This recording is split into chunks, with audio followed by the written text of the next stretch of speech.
அக்கா, பழைய 10 ரூபாய் நாணயம் செல்லாது. செல்லும்.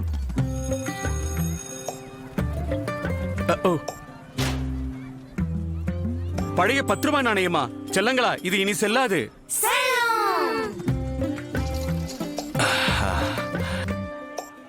எவ்வளவு? 210 ரூபாய்.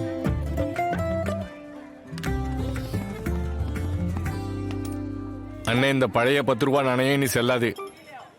செல்லும் நாணயம் செல்லுபடியாகும். நாளையும் வதந்திகளே இல்ல, நான் சொல்றது கேளுங்க. நான் எப்படி செல்லுபடி ஆவேன்? என்னோட சேர்த்து பழைய மற்றும் புதிய 50 பைசா, 1, 2, 5 மற்றும் 20 ரூபாய் நாணயங்களும் தொடர்ந்து செல்லுபடி ஆகும். செல்லும் செல்லும் செல்லும் செல்லும். இது செல்லுபடியாகும். ஆர்பிஐ சொல்கிறது, விவரமா இருங்க, எச்சரிக்கையா இருங்க.